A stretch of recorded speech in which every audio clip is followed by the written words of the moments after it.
दोस्तों, गरीबी, मुफलिसी, बेचारगी, ये एक ऐसी परेशानी, एक ऐसी बाधा है कि जिसके जीवन में ये होती है ना, उसे हर चीज़ की कीमत, हर चीज़ की अहमियत बहुत अच्छे से पता होती है। दोस्तों, दुनिया में गरीब होना ही सबसे बड़ा गुनाह है मेरे हिसाब से। अकॉर्डिंग टू मी, गरीब होना बहुत बड़ा गुनाह है, क्योंकि गरीब की भावनाओं को, गरीब की परेशानियों को, उसकी मजबूरियों को कोई नहीं समझता इस दुनिया में। बल्कि कुछ लोग तो ऐसे भी निर्दयी हैं इस दुनिया में जो उन गरीबों का मजाक तक उड़ाते हैं, यहाँ तक कि उन गरीबों को भी नहीं छोड़ते, उनका भी खून चूस लेते हैं। आज पॉलिटिशियंस देख लीजिए, तरह तरह के बड़े बड़े अधिकारियों को देख लीजिए, अगर कोई गरीब उनके पास जाता है तो वो उससे भी रिश्वत लेने में या उसका भी फायदा उठाने में कतई नहीं सोचते।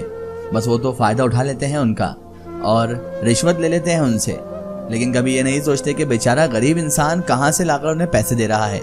इसके लिए कहीं उसने अपना कोई घर वर गिरवी तो नहीं रखा, इसके लिए कहीं उसने अपनी ज़मीन तो नहीं बेच दी, इसके लिए कहीं उसने अपने बच्चों को काम पर तो नहीं लगा दिया। आज दुनिया में सब लोग, हमारे इंडिया में भी सब लोग बेरोजगारी पर बड़ी बातें करते हैं और कहते हैं कि सड़क पर भीख मांगना ही नहीं चाहिए बच्चों को, सब ये होना ही नहीं चाहिए। तो फिर एक बात बताइए कि सुधार तो हमें ऊपर से ही करना होगा ना, सुधार तो हमें वहीं से करना होगा जहाँ से ये सब चीज़ें चालू हैं। आज हम अगर परफेक्ट टैक्स भरते हैं और सही समय पर टैक्स भरते हैं, सभी चीज़ें टैक्स पेड खरीदते हैं, तो फिर हमारे देश की उन्नति होने से कोई रोक नहीं सकता। लेकिन आज हर इंसान टैक्स बचाने में लगा हुआ है, टैक्स चुराने में लगा हुआ है, तो फिर कैसे इन गरीबों की गरीबी खत्म होगी। बहरहाल ये तो एक बहुत बड़ा इशू है। हमारी स्टोरी आज गरीबी को लेकर ही है, एक ऐसी स्टोरी जो इंसान की आंखों में से आंसू ले आएगी, एक ऐसी स्टोरी जो आपका दिल हिलाकर रख देगी, एक ऐसी स्टोरी जो आपको सोचने पर मजबूर कर देगी कि हम जितना शुक्र अदा करें भगवान का, जितना शुक्र अदा करें मालिक का, उतना कम है, क्योंकि उसने हमें जो दिया है बहुतों को वो नसीब नहीं है। हर इंसान अपनी किस्मत को आज के टाइम में कोसता है, अरे यार मेरे साथ ऐसा नहीं है, अरे यार मेरे पास कार नहीं है, मेरे पास बाइक नहीं है, लेकिन ये नहीं सोचता कि उसके पास वो सब कुछ है जो कईयों के पास नहीं है। हम बात कर रहे हैं ऐसे संसाधन की जैसे घर, खाने को खाना, अनाज, बहुत सारी सुविधाएं की वस्तुएं जो हम रोज़मर्रा की ज़िंदगी में यूज़ करते हैं, जैसे मोबाइल फ़ोन हो गया, बाइक हो गई, बहुत सारी चीज़ें हो गई। आज ये हमारे पास होते साथे भी हम ना शुक्र हैं। हम ये सोचते हैं कि हमारी और ज़्यादा चीज़ें होना चाहिए, हमें और बड़ा बनना है, हमें ये भी हासिल करना है, हमें वो भी हासिल करना है। अरे यार मेरे पास तो ये है ही नहीं। लेकिन कभी किसी गरीब की तरफ नज़र करके देखा है कि वो सिर्फ क्या चाहता है? आज भी हमारे आसपास कई ऐसे लोग मौजूद हैं जो सिर्फ 2 टाइम की रोटी के लिए लड़ रहे हैं, अपनी जिंदगी से, अपने काम काज से, अपनी दाल रोटी से जंग लड़ रहे हैं वो लोग। जिंदगी की वो जंग जो मालिक बहुत कमों को नसीब करता है। आज भी हमारे देश में इतने ज़्यादा गरीब लोग मौजूद हैं कि बेचारे वो 2 वक्त का खाना उन्हें अगर मिल जाए तो शुक्र अदा कर कर आराम से सो जाते हैं। कभी कभार तो उन्हें 2 वक्त तक का खाना नहीं मिल पाता। दोस्तों, इंसान अगर बाइक पर हो तो कार की ख्वाहिश करता है, कार पर हो तो और बड़ी कार की और महंगी कार की ख्वाहिश करता है, लेकिन वो कभी अपने नीचे वालों को नहीं देखता कि जिनके पास बाइक नहीं है वो लोग कैसे अपनी ज़िंदगी काट रहे हैं साइकिल के साथ भी। जिनके पास साइकिल नहीं है वो पैदल चलकर अपनी ज़िंदगी काट रहे हैं, लेकिन वो कभी इतनी बड़ी ख्वाहिशात ही नहीं रख पाते, क्योंकि उन्हें पता है कि उनकी गोदड़ी इतनी बड़ी नहीं कि वो इतने पाँव फैला सकें, और वो लोग इतने सक्षम नहीं कि वो इतने बड़े ख्वाब भी देख सकें। तो आज हम लोग अपनी इस लाइफ पर सेटिस्फाई क्यों नहीं है? क्योंकि हमने अपनी आदतों को, अपनी ख्वाहिशात को इतना ज़्यादा बढ़ा लिया है कि हम उन सब चीज़ों में खुश नहीं रह पाते जो हमारे पास हैं। दोस्तों, इंसान की ज़िंदगी में अगर ज़रा सी तकलीफ आ जाती है, दुख बीमारी आ जाती है, तो वो सीधे ऊपर वाले को कोसने लग जाता है और कहता है कि मेरे नसीब में तो बहुत दुख है।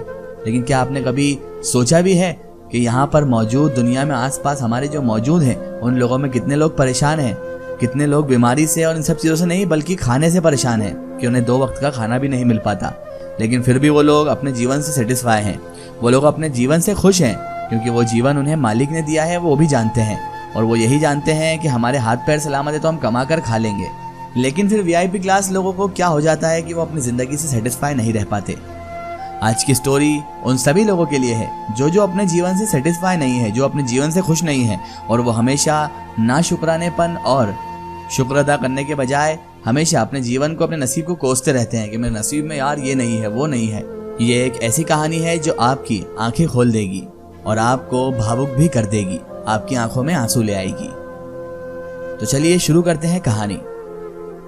कचरे का ढेर, ढेर पर बच्चे, पत्थर तोड़ते मासूम हाथ, झूठन बीनते मासूम हाथ। इन बच्चों में अक्सर हम भारत का भविष्य देखते हैं। कुछ ऐसी ही एक सच्ची कहानी से आज हम आपको अवगत करा रहे हैं। जहां सब छोड़ देते हैं वहीं से ही उठानी है, हमारे पास ले देकर गरीबों की ही कहानी है। जहां सब छोड़ देते हैं वहीं से उठानी है, हमारे पास ले देकर गरीबों की कहानी है। सुनाने को तो सुना सकता हूं नगमे शहंशाहों के, सुनाने को तो सुना सकता हूं मैं भी नगमे शहंशाहों के, मगर उनकी तो सब गाते हैं जिनकी हुक्मरानी है। दोस्तों, कहने को तो ये सिर्फ मासूम गाजियाबाद नाम के कविताकार की कही 4 लाइन ही है, लेकिन इनमें गरीबों की गरीबी का वो रहस्य छिपा हुआ है जो हमें किताबों में पढ़ने को नहीं मिलता। कचरे का ढेर, ढेर पर बच्चे, पत्थर तोड़ते मासूम हाथ, झूठन बीनते, नजरें चुराते निगलते हुए, इन बच्चों में अक्सर हम भारत का भविष्य देखते हैं। कुछ ऐसी एक सच्ची कहानी आज हम आपके लिए लेकर आए हैं। ये कहानी है बांग्लादेश के रहने वाले 11 साल के राहत की, जो पूरे दिन पत्थर तोड़कर अपनी बहन का पेट भरता है। राहत की इस मार्मिक कहानी को GBM आकाश ने फेसबुक वॉल पर शेयर किया है। आकाश ने राहत के हवाले से लिखा है कि पत्थर तोड़ने का दर्द क्या होता है वो इस राहत नाम के मासूम से बेहतर और कौन जान सकता है। लेकिन फिर भी कभी माँ को आंसू नहीं दिखाए। पूरा दिन काम करने के बाद जब हाथों में छाले पड़ जाते हैं, तब शाम को घर पहुंचकर उसका मरहम बनती है कौन? उसकी छोटी बहन की मासूम सी शरारतें। कुछ दिन पहले तक 11 साल का राहत अपनी माँ के साथ पत्थर तोड़ता था, लेकिन एक दिन उसकी माँ अचानक बीमार पड़ गई और अब वो पत्थर तोड़ने जैसी मेहनत नहीं कर सकती। माँ के बीमार रहने के बाद से राहत ने अकेले ही अपने परिवार का पेट भरने की जिम्मेदारी उठा ली है। राहत बताता है कि जब पहली बार उसने माँ के साथ जाकर पत्थर तोड़े, उस दिन उसके हाथ में बहुत दर्द हुआ, लेकिन उसने अपनी माँ को नहीं बताया। तब उसे यह भी अंदाजा हुआ कि उसकी माँ को पत्थर तोड़ने में कितनी तकलीफ होती होगी। राहत अगर दिन भर में 100 पत्थर तोड़ता है, तब उसे 50% बांग्लादेशी मुद्रा मिलते हैं, जिससे वो अपनी भूख ना मिटाकर अपनी बहन के लिए केला और अंडा खरीदता है। राहत कहता है कि वो अपनी बहन के बड़ी होने पर उसे खूब पढ़ाएगा, उसे ऐसा कोई काम करने नहीं देगा जिससे उसे कभी दर्द हो, ना ही उसे पत्थर तोड़ने देगा, ना ही उसे कभी दूसरे किसी कामों में लगने देगा। वो यही चाहता है कि मैं बड़ा होकर इतना काबिल बन जाऊं कि मेरी बहन को मैं पढ़ा सकूं और अपनी माँ को आराम से पाल सकूं। दोस्तों, ये मासूम बच्चा जिसका नाम राहत है, वो इतना कम उम्र का होकर, 11 साल का होकर इतना कुछ सोच सकता है, और वो अपना पेट ना भरकर अपनी बहन का पेट भर रहा है, अपनी माँ का पेट भर रहा है। तो सोचिए कि आज हम जो इतने आराम से चाव से 2 टाइम खाना खा रहे हैं, घूम रहे हैं, फिर रहे हैं, हर सुविधा की चीज हमारे पास है, तो हम फिर क्यों अपने जीवन से खुश नहीं हैं?